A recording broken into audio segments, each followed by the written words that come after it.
Welcome back to another treasure hunt video. Are you ready to search for the fourth love letter? I know I'm ready. Are you ready? But before we get right into it, many people have asked me about the car accident. Many of you want to know more about our challenges and difficulties with a traumatic brain injury, living with a person that doesn't even know who you are, that believes that you are her father. Many people are interested on that story, and little by little I'm going to start sharing with you a little bit more about our car accident, traumatic brain injury, and all of our challenges and obstacles. With that said, here's the first interesting fact regarding that life-changing story. For some reason, when we had the car accident, my wife was transported to a different hospital, and I was transported to a whole different hospital. I don't know the reason why, but they did that. I personally was in the hospital for 6 days. In those 6 days, my whole life changed completely. I walked out of the hospital with no home, no money, broke. I lost all of my material possessions. I lost my health, and I was about to lose my wife. The only thing that I walked out of the hospital was with a pair of pajamas that my family had bought me, and with this shirt that I'm wearing now.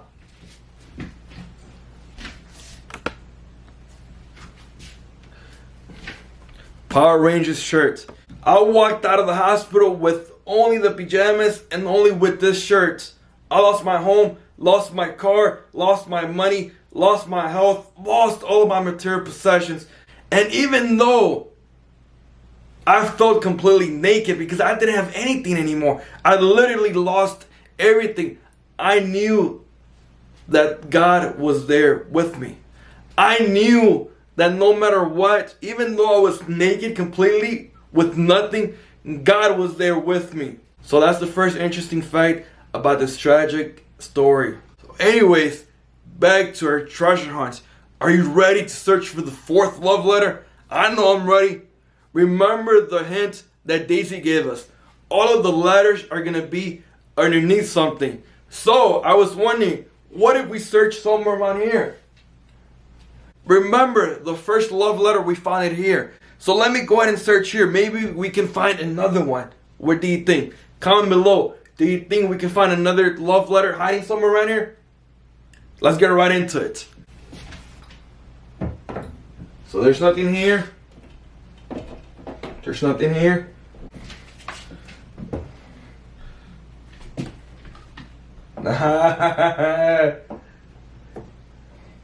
Behind the blessed marriage's hat.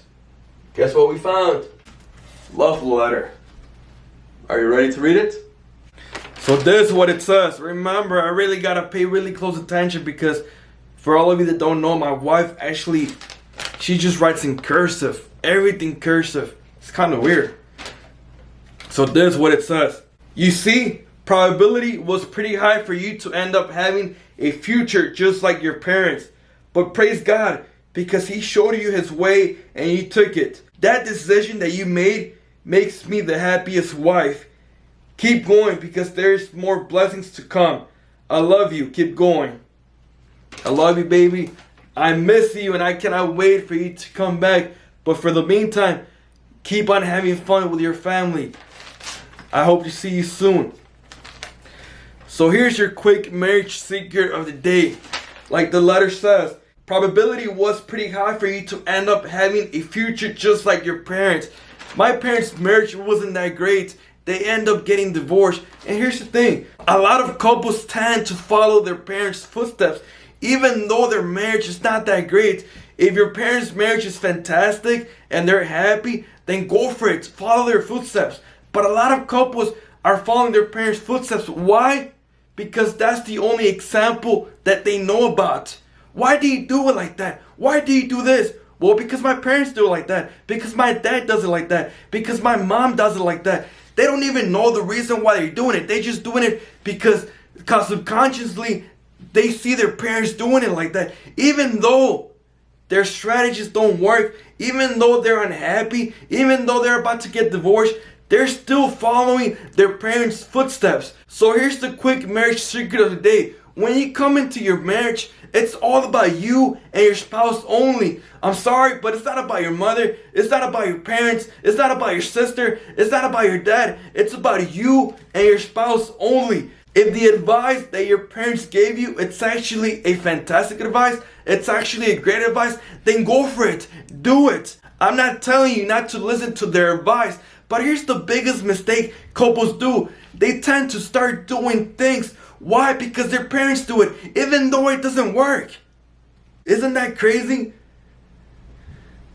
That we tend to follow our parents' footsteps, even though their marriages wasn't that great. Like I said, if your parents had a fantastic marriage, if they were happy and in love, go ahead and follow their advice, follow their example. But if your parents were unhappy, divorced, let's think about it. Is it really smart to follow their example? Not really. So remember this.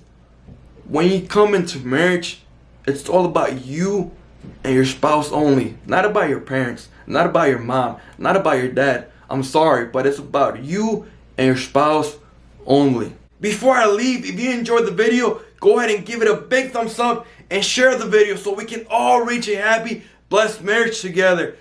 And I'll see you tomorrow to search for the 5th love letter. Are you ready? Let's do it.